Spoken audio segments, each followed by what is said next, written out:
Saya mau sampaikan buat saya punya anak-anak Papua ini. Yang saya lihat belum ada kebersamaan ya. Jauh ini. Seharusnya ada pertemuan-pertemuan begini, harus kita hadir. Tuh. Jangan cuma 1-2 orang. Karena saya di sini sebagai ibu, malam ini jujur nak, saya sedih. Saya sedih. Karena kalian tidak pernah tahu di setiap perusahaan itu anak Papua diperlakukan seperti apa. Saya sedih. Seharusnya malam ini di tempat ini saya mau anak-anak Papua tuh harus hadir. Harus. Tanpa terkecuali. Kalian tidak pernah tahu betapa sakitnya hati saya. Yang saya lihat begitu banyak anak Papua di setiap perusahaan tidak dipekerjakan. Saya sedih. Saya selalu ribut.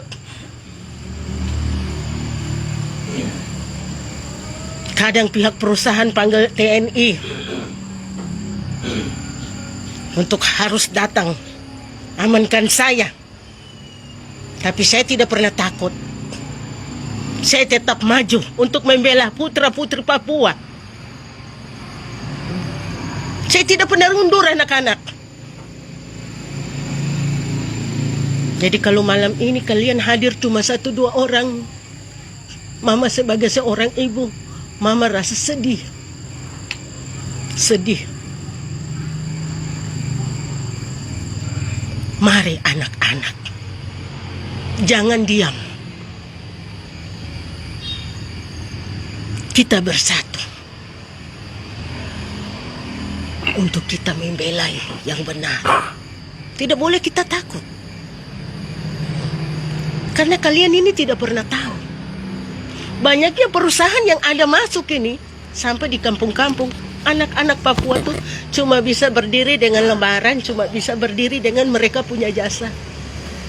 Ada S1, ada S2, bahkan sampai S3. Tapi kenapa anak-anak Papua ini tidak bisa dipekerjakan? Ini kenapa? Apa mungkin karena sistem?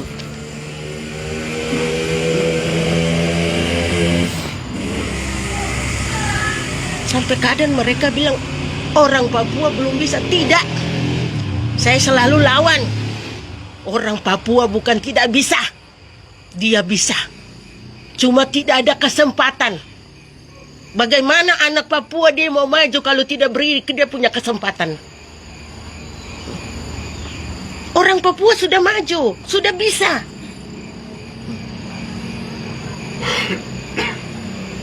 Mereka punya tempat ini, kalian sudah datang rampok, curi. Akhirnya mereka cuma jadi penonton di setiap perusahaan.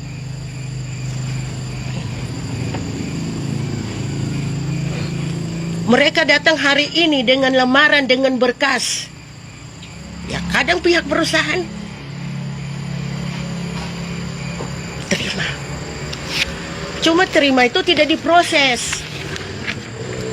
Tidak diproses. Banyak anak Papua punya lamaran yang disimpan di dalam lemari.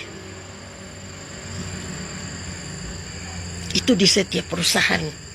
Mama saya tidak mau tipu. Karena saya selalu ribut. Saya selalu melawan ini. Ketidakadilan yang terjadi ini. Saya sudah ribut, saya sudah marah, saya sudah mulai bongkar-bongkar lemari, baru mereka buka lemari.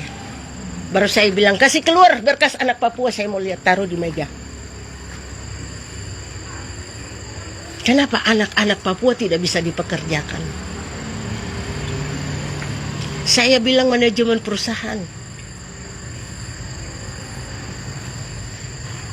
Mister, kalau memang orang Papua, anak-anak Papua tidak bisa di kantor, tolong taruh mereka di lapangan dulu.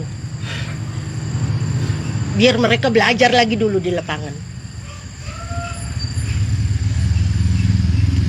Kalau di kantor sudah tidak ada, di lapangan juga sudah tidak ada. Terus anak-anak Papua ini mau bagaimana? Sedangkan mereka mau pekerjakan anak-anak Papua itu tidak bisa. Karena selalu mereka datangkan tenaga dari luar. Mereka datangkan itu bukan sedikit. Jadi kami punya anak-anak, khususnya putra-putri Papua, cuma bisa berdiri dengan jasa dan lamaran. Tidak dipekerjakan. Nanti saya sudah turun di setiap perusahaan, saya mulai ribut. Baru mereka punya manajemen, mulai pura-pura, mulai terima anak Papua. Kalau saya tidak awasi, berarti tidak ada anak Papua yang bisa kerja di perusahaan. Cuma berdiri dengan jasa dan lamaran. Itu dia terjadi terus. Kemarin saja di Mami itu banyak anak Papua yang ada bikin lamaran, bawa masuk, ikut tes di sana tidak tembus. Pada kami sudah fokus kemarin dengan pihak perusahaan, kami bikin 1 tahun ini kami cuma terima putra-putri Papua. Tapi apa kenyataan? Kami punya anak-anak Papua tidak diterima, kok tenaga yang datang dari luar. Saya sampai di perusahaan, saya tidak tunggu, saya langsung ribut. Saya bilang, Mister, jangan main-main. 1 tahun ini kami ada bikin program khusus untuk putra-putri Papua. Tapi tidak sesuai.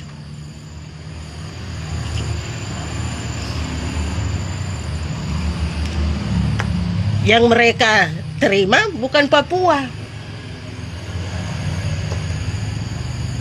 Yang masuk itu tidak tahu, yang datang dari luar.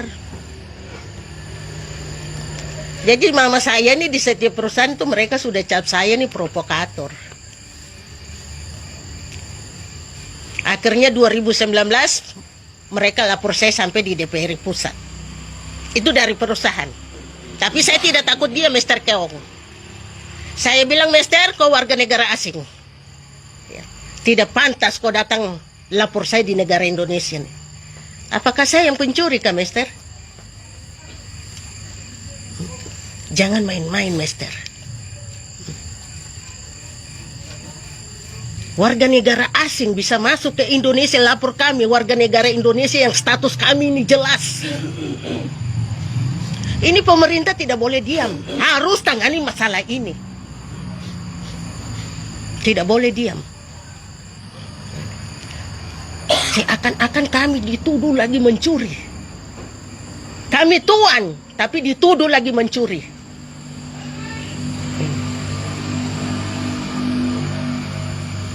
Ini tidak bisa dibiarkan masalah-masalah yang seperti ini yang kita ada hadapin. Tidak bisa. Harus pemerintah juga ikut serta turun tangan untuk menyelesaikan masalah yang terjadi ini. Tidak bisa pemerintah diam.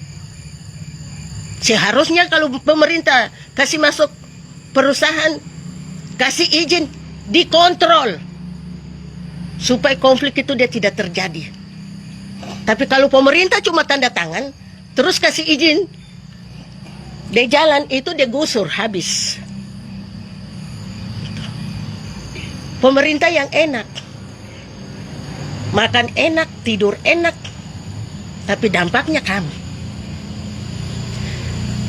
Jadi saya mau minta tolong untuk saya punya saudara-saudara, teman-teman di mana saja berada. Tolong kalau nanti lihat ada berita yang sudah naik, saudara mau komen, tolong jangan asal saudara komen. Ya, karena saudara di luar sana tidak pernah tahu apa yang saya alami dengan saya punya saudara-saudara. Saya cuma mau minta tolong untuk teman-teman saudara. Jangan komen asal komen. Karena kalian tidak pernah alami apa yang kami alami. Apa yang kami rasa bertahun-tahun. Kami dianiaya, kami ditindas. Kami disiksa. Kami lapar. Kami lapar. Hutan tanah sudah habis. Manusia Papuanya ada miskin.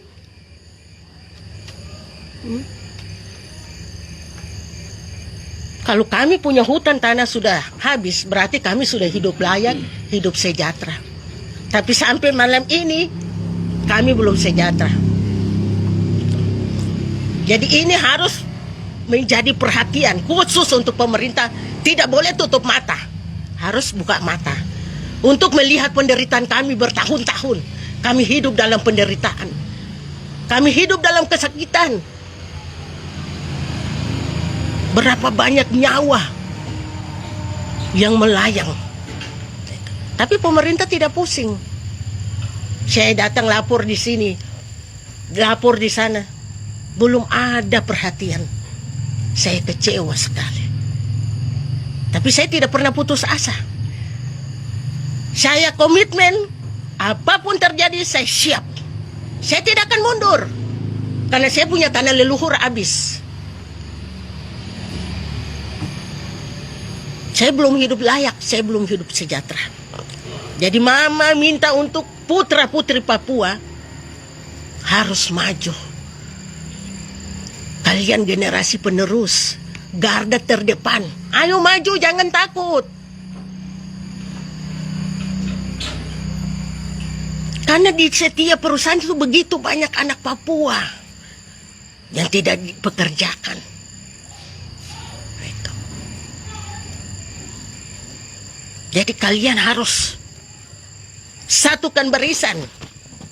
Mungkin yang malam ini dia tidak datang, ayo kasih tahu teman-teman, saudara-saudara. Tidak boleh kita terpecah belah. Kita harus bersatu. Dengan kita punya kesatuan itu, kita kuat baru kita maju. Ayo kita lawan sama-sama.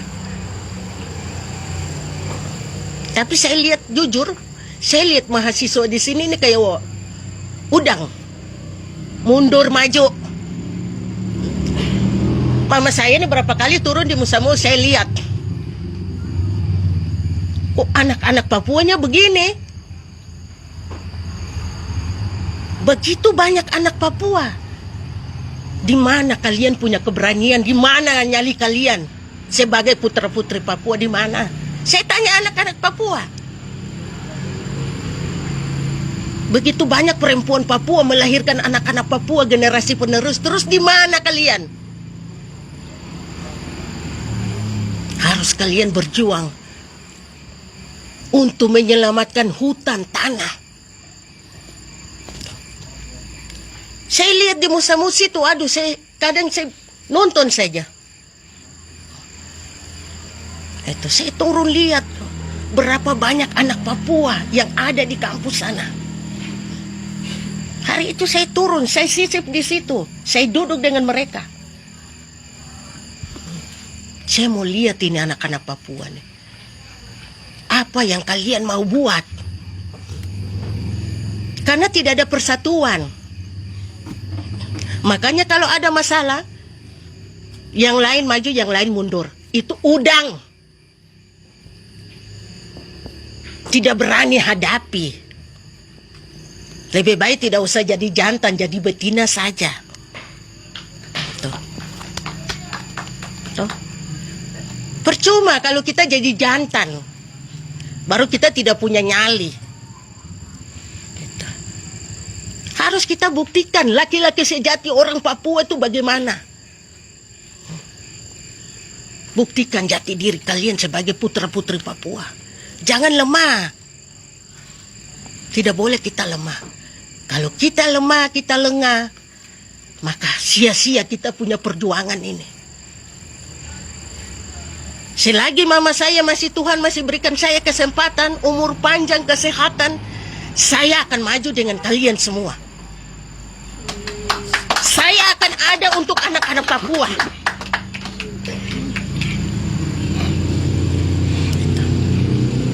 Ini saya punya sumpah dan janji untuk anak Papua. Jadi mari kita sama-sama. Jangan takut. Selagi Tuhan masih kasih kita kesempatan, mari kita sama-sama bergandengan tangan. Itu saja mungkin yang Mama bisa sampaikan, Mama berbagi ini supaya menjadi motivasi untuk yang malam ini mungkin tidak datang, tolong sampaikan bahwa kita harus berjuang sama-sama untuk menghadapi. Jangan kita lemah. Kalau kita lemah, nah itu sudah kita tidak bisa maju. Tapi kalau kita bersatu, kita lawan. Dan kita tidak bisa sendiri, kita minta campur tangan Tuhan, kita akan menang. Itu saja mungkin. Terima kasih, selamat malam.